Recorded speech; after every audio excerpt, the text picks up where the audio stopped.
ಒಂದು 60-65% ಬೊಜ್ಜಿರುವವರಲ್ಲಿ ಈ ಒಂದು ಹೈ BP ಅಥವಾ ಹೈಪರ್ ಟೆನ್ಷನ್ ಅನ್ನೋದು ಸರ್ವೇ ಸಾಮಾನ್ಯವಾಗಿದೆ ಅಂತ ಅಧ್ಯಯನಗಳ ಪ್ರಕಾರ ನಮಗೆ ಗೊತ್ತಾಗತ್ತೆ.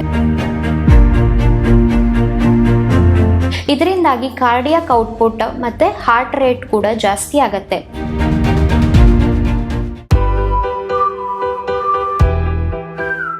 ನಮಸ್ಕಾರಗಳು.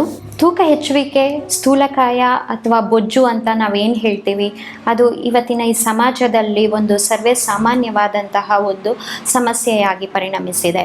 ಇದರಿಂದ ಅನೇಕ ರೀತಿಯಾದಂತಹ ವ್ಯಾಧಿಗಳನ್ನು ನಾವು ನೋಡ್ತಾ ಇದ್ದೇವೆ.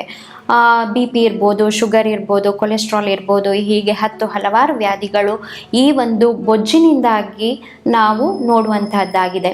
ಇವತ್ತಿನ ಸಂಚಿಕೆಯಲ್ಲಿ ನಾನು BP ಅಂದರೆ ಹೈಪರ್ ಟೆನ್ಷನ್ ಅಥವಾ ರಕ್ತಚಾಪ ಅಂತ ಏನು ಹೇಳ್ತೀವಿ ಕನ್ನಡದಲ್ಲಿ, ಅದರ ಬಗ್ಗೆ ತಿಳಿದುಕೊಳ್ಳೋಣ.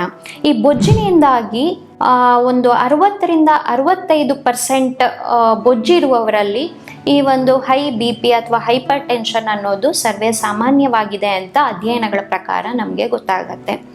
ಈ ಬೊಜ್ಜು ಜಾಸ್ತಿ ಆದಾಗ ಪ್ಯಾರಾಸಿಂಪ್ಯಾಥೆಟಿಕ್ ಆಕ್ಟಿವಿಟಿ ಅಂತ ಏನು ಹೇಳ್ತೀವಿ ಅದು ಕಮ್ಮಿ ಆಗುತ್ತೆ ಮತ್ತು ಸಿಂಪ್ಯಾಥೆಟಿಕ್ ಆಕ್ಟಿವಿಟಿ ಜಾಸ್ತಿ ಆಗುತ್ತೆ. ಇದರಿಂದಾಗಿ ಕಾರ್ಡಿಯಾಕ್ ಔಟ್ಪುಟ್ ಮತ್ತು ಹಾರ್ಟ್ ರೇಟ್ ಕೂಡ ಜಾಸ್ತಿ ಆಗುತ್ತೆ. ಇದರಿಂದ ಹೈಪರ್ ಟೆನ್ಷನ್ ಆಗುವಂತಹ ಒಂದು ಸಾಧ್ಯತೆಗಳಿದೆ. ಇದರಿಂದ ನಾವು ನೋಡ್ತಾ ಇದ್ದೇವೆ ಒಂದು ಇನ್ಸುಲಿನ್ ರೆಸಿಸ್ಟೆನ್ಸು ಕೂಡ ಹೆಚ್ಚಾಗುತ್ತೆ ಬೊಜ್ಜಿಂದ. ಇದು ಆರ್ಟೀರಿಯಲ್ ಫಂಕ್ಷನ್ಸ್ ಅಂತ ಅಂದರೆ ರಕ್ತನಾಳಗಳಲ್ಲಿ ಸರಿಯಾಗಿ ಆಗುವಂತಹ ಫಂಕ್ಷನ್ಗಳನ್ನು ಕಮ್ಮಿ ಮಾಡುತ್ತೆ ಮತ್ತು ಇದರಲ್ಲಿ ಕೊಬ್ಬಿನ ಅಂಶ ಶೇಖರಣೆ ಆಗೋ ಥರ ಮಾಡುತ್ತೆ. ಇದರಿಂದ ನಾವು ನೋಡ್ತಾ ಇದ್ದೀವಿ ಹೃದಯಾಘಾತಗಳು, ಹಾರ್ಟ್ ಅಟ್ಯಾಕ್ ಅಂತ ಏನು ಹೇಳ್ತೀವಿ ಅದು ಒಂದು ಸರ್ವೇ ಸಾಮಾನ್ಯ ಆಗಿಬಿಟ್ಟಿದೆ. ಹೈಪರ್ ಟೆನ್ಷನ್ ಇರುವವರು ಅಥವಾ ಹೈ BP ಇರುವವರು ಇದರ ಬಗ್ಗೆ ಆದಷ್ಟು ಮಟ್ಟಿಗೆ ಸರಿಯಾದಂತಹ ಒಂದು ಮಾರ್ಗದರ್ಶನದಲ್ಲಿ ಸರಿಯಾದ ಚಿಕಿತ್ಸೆಯನ್ನು ತೆಗೆದುಕೊಳ್ಳೋದು ಬಹಳ ಮುಖ್ಯ ಆಗುತ್ತೆ. ಅಧ್ಯಯನಗಳ ಪ್ರಕಾರ ಹೇಳೋದಾದರೆ ಬೊಜ್ಜು ಕಮ್ಮಿ ಆಯಿತು ಅಂತಂದರೆ even BP level, high BP level ಕೂಡ ಕಮ್ಮಿ ಆಗತ್ತೆ ಅನ್ನೋದನ್ನು ನಾವು ತಿಳ್ಕೊಂಡಿದ್ದೇವೆ. ಮತ್ತು ಈ ಎಷ್ಟೋ BMI ಅಂದರೆ ಬಾಡಿ ಮಾಸ್ ಇಂಡೆಕ್ಸ್ ಅಂತ ಏನು ಹೇಳ್ತೀವಿ ಇದು 30ಕ್ಕಿಂತ ಹೆಚ್ಚು ಇದ್ದ ಪಕ್ಷದಲ್ಲಿ ಅದನ್ನು ಒಬೆಸಿಟಿ ಅಂತ ಕನ್ಸಿಡರ್ ಮಾಡ್ತೀವಿ ಮತ್ತು ಇಂಥ ವ್ಯಕ್ತಿಗಳಲ್ಲಿ ಹೈ BP ಇರೋದನ್ನು ನಾವು ನೋಡ್ತಾ ಇದ್ದೀವಿ. ಈ BMI 30ಕ್ಕಿಂತ ಹೆಚ್ಚು ಇರುವಂತಹ ವ್ಯಕ್ತಿಗಳು ತಮ್ಮ BMI ಬಾಡಿ ಮಾಸ್ ಇಂಡೆಕ್ಸನ್ನು ಕಮ್ಮಿ ಮಾಡಿಕೊಂಡ್ರೆ ಈ BP ಕೂಡ ಕಮ್ಮಿ ಆಗತ್ತೆ ಅನ್ನೋದನ್ನು ನಾವು ರಿಸರ್ಚ್ಗಳ ಮುಖಾಂತರ ತಿಳಿದುಕೊಂಡಿದ್ದೇವೆ. ಈ ಹೈಪರ್ ಟೆನ್ಷನ್ ಇದು ಒಂದು ಸರ್ವೇ ಸಾಮಾನ್ಯ ಆಗಿದೆ, ಎಲ್ಲರಿಗೂ ಗೊತ್ತಿರುವಂತಹದ್ದು. ಈವನ್ ಸಣ್ಣ ವಯಸ್ಸಿನಲ್ಲೂ ಕೂಡ ಇವತ್ತಿನ ದಿನ ನಾವು ಈ ಒಂದು ಹೈ BP ಅಥವಾ ಮಧುಮೇಹವನ್ನು ಸಾಮಾನ್ಯವಾಗಿ ನೋಡ್ತಾ ಇದ್ದೇವೆ. ಇದಕ್ಕೆ ನಾವು ಏನು ಮಾಡಬೇಕು, ಇದನ್ನು ಹೇಗೆ ಕಮ್ಮಿ ಮಾಡಿಕೊಳ್ಬೇಕು? ಇವತ್ತಿನ ಸಮಾಜದಲ್ಲಿ ನಾವು ನೋಡ್ತಾ ಇದ್ದೀವಿ ಈ ಮಾನಸಿಕ ಒತ್ತಡ ಒಂದು ಬಹಳವಾದಂತಹ ದೊಡ್ಡ ಸಮಸ್ಯೆಯಾಗಿ ಪರಿಣಮಿಸಿದೆ. ಯಾರನ್ನು ಕೇಳಿದ್ರೂ ಸ್ಟ್ರೆಸ್ ಇದೆ ಮೇಡಮ್, ಸ್ಟ್ರೆಸ್ ಇದೆ ಅಂತ ಹೇಳ್ತಾರೆ. ಯಾವ ರೀತಿಯ ಸ್ಟ್ರೆಸ್ಸು, ಎಲ್ಲ ರೀತಿಯಲ್ಲೂ ಸ್ಟ್ರೆಸ್ಸನ್ನು ತಗೊಳ್ಳುವಂಥದ್ದನ್ನು ನಾವು ನೋಡ್ತಾ ಇದ್ದೇವೆ. ಇದಕ್ಕೆ ಕಾರಣಗಳು ಹಲವಾರು ಇರಬಹುದು. ಹಿಂದಿನ ಕಾಲದಲ್ಲಿ ಮಹಿಳೆಯರು ಬರೀ ಮನೆಯಲ್ಲಿ ಮಾತ್ರ ಕೆಲಸ ಮಾಡ್ತಾ ಇದ್ರು. ಇವತ್ತಿನ ಸಮಾಜದಲ್ಲಿ ನಾವು ಮಹಿಳೆಯರು ಹೊರಗಡೆನೂ ಕೆಲಸ ಮಾಡೋದು ನೋಡ್ತಾ ಇದ್ದೇವೆ ಮತ್ತು ಮನೆಯಲ್ಲೂ ಮಾಡಿಕೊಳ್ಬೇಕು. ಈ ರೀತಿಯಾದಂತಹ ಒಂದು ಅಧಿಕ ಒತ್ತಡದಿಂದ ಇರಬಹುದು ಮತ್ತು ಪುರುಷರಲ್ಲಿಯೂ ಅನೇಕ ರೀತಿಯಾದಂತಹ ಕಾರಣಗಳಿಂದ ಒಂದು ಈ ಸ್ಟ್ರೆಸ್ ಅಥವಾ ಮಾನಸಿಕ ಒತ್ತಡ ಅಂತ ಏನು ಹೇಳ್ತೀವಿ ಅದನ್ನು ನಾವು ನೋಡ್ತಾ ಇದ್ದೇವೆ. ಇದು ಕೂಡ ಒಂದು ಹೈಪರ್ ಟೆನ್ಷನ್ ಹೆಚ್ಚಾಗಲಿಕ್ಕೆ ಕಾರಣ ಆಗಿದೆ. ಈ ಮಾನಸಿಕ ಒತ್ತಡವನ್ನು ಅಥವಾ ಸ್ಟ್ರೆಸ್ ಲೆವೆಲನ್ನು ಕಮ್ಮಿ ಮಾಡಿಕೊಳ್ಬೇಕು.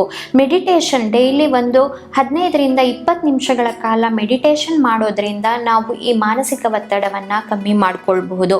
ಮತ್ತು ಯೋಗಾಸನ ಮತ್ತು ಪ್ರಾಣಾಯಾಮವನ್ನು ದಿನನಿತ್ಯ ಅಭ್ಯಾಸ ಮಾಡೋದ್ರಿಂದ ಉಜ್ಜಯಿ ಪ್ರಾಣಾಯಾಮ ಇರ್ಬೋದು, ಅನುಲೋಮ ವಿಲೋಮ ಇರಬಹುದು, ಇಂತಹ ಪ್ರಾಣಾಯಾಮಗಳನ್ನು ದಿನಕ್ಕೆ ಒಂದು 10-15 ನಿಮಿಷ ಅಭ್ಯಾಸ ಮಾಡೋದ್ರಿಂದ ಕೂಡ ನಾವು ಈ ಸ್ಟ್ರೆಸ್ ಲೆವೆಲನ್ನು ಕಮ್ಮಿ ಮಾಡಿಕೊಳ್ಬಹುದು. ಮತ್ತು ನಾವು ತಗೊಳ್ಳುವಂತಹ ದಿನನಿತ್ಯದ ಆಹಾರದಲ್ಲಿ ಈ ಬೆಳ್ಳುಳ್ಳಿ ಇರಬಹುದು, ಬೆಳ್ಳುಳ್ಳಿ ಮತ್ತು ಚಕ್ಕೆ, ಮತ್ತು ಅಶ್ವಗಂಧ, ಒಂದೆಲಗ, ಬ್ರಾಹ್ಮಿ, ಈ ರೀತಿಯಾದಂತಹ ಒಂದು ಆಹಾರವನ್ನು ನಿತ್ಯ ಬಳಕೆಯಲ್ಲಿ ಹೆಚ್ಚಿನ ರೀತಿಯಲ್ಲಿ ಉಪಯೋಗಿಸೋದ್ರಿಂದ ಕೂಡ ನಾವು ಈ ಬೊಜ್ಜನ್ನು ಕಮ್ಮಿ ಮಾಡಿಕೊಳ್ಳಿಕ್ಕೆ ಸಹಾಯ ಮಾಡುತ್ತೆ ಮತ್ತು ಇದರಿಂದಾಗಿ ಉಂಟಾಗುವಂತಹ ಅಡ್ಡ ಪರಿಣಾಮಗಳನ್ನು ಕೂಡ ಕಮ್ಮಿ ಮಾಡಿಕೊಳ್ಬಹುದು.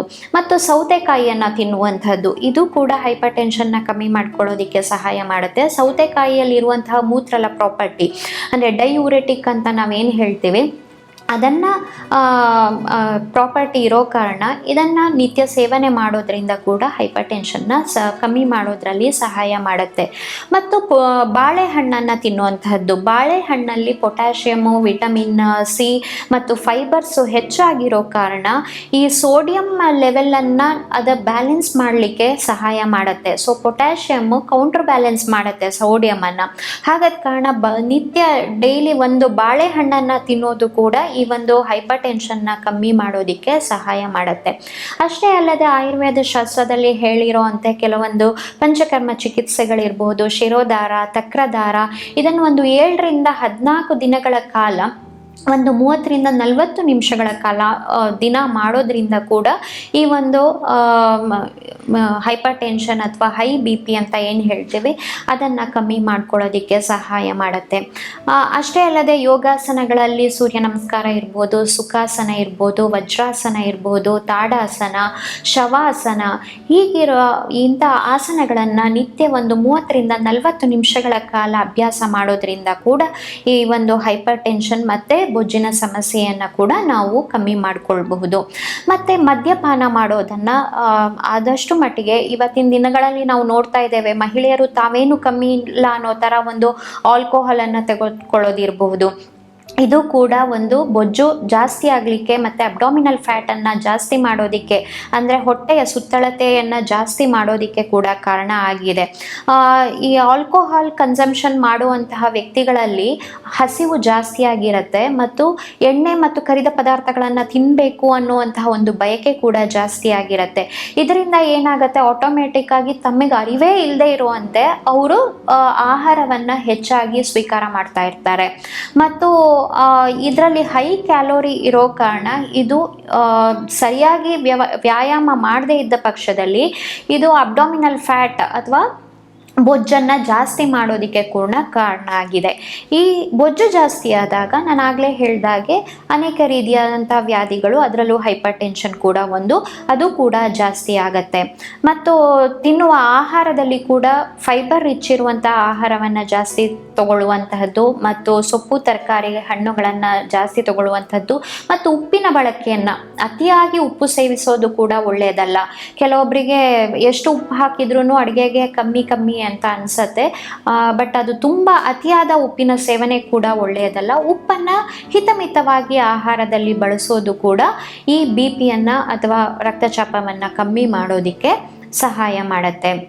ಸೊ ಮೇಯ್ನಾಗಿ ವ್ಯಾಯಾಮವನ್ನು ಕೂಡ ಡೈಲಿ ಮಾಡುವಂಥದ್ದು, ವಾಕಿಂಗನ್ನು ಮಾಡುವಂಥದ್ದು, ಸ್ಟ್ರೆಸ್ ಲೆವೆಲನ್ನು ಕಮ್ಮಿ ಮಾಡುವಂಥದ್ದು, ನೀರನ್ನು ಚೆನ್ನಾಗಿ ಕುಡಿಯುವಂಥದ್ದು, ಸ್ಮೋಕಿಂಗು ಮತ್ತು ಆಲ್ಕೋಹಾಲನ್ನು ಕಮ್ಮಿ ಮಾಡುವಂಥದ್ದು, ಇದನ್ನೆಲ್ಲ ಸರಿಯಾಗಿ ಮಾಡಿದ ಪಕ್ಷದಲ್ಲಿ ಖಂಡಿತವಾಗಿಯೂ ನಾವು ಈ ಸಮಸ್ಯೆಯನ್ನು ನಿವಾರಣೆ ಮಾಡೋದರಲ್ಲಿ ಸಂಶಯ ಇಲ್ಲ ಅಂತ ಹೇಳ್ತಾ ಮುಂದಿನ ಸಂಚಿಕೆಯಲ್ಲಿ ಮತ್ತೊಂದು ವಿಷಯದ ಬಗ್ಗೆ ತಿಳಿಸ್ಕೊಡ್ತೇನೆ. ನಮಸ್ಕಾರಗಳು.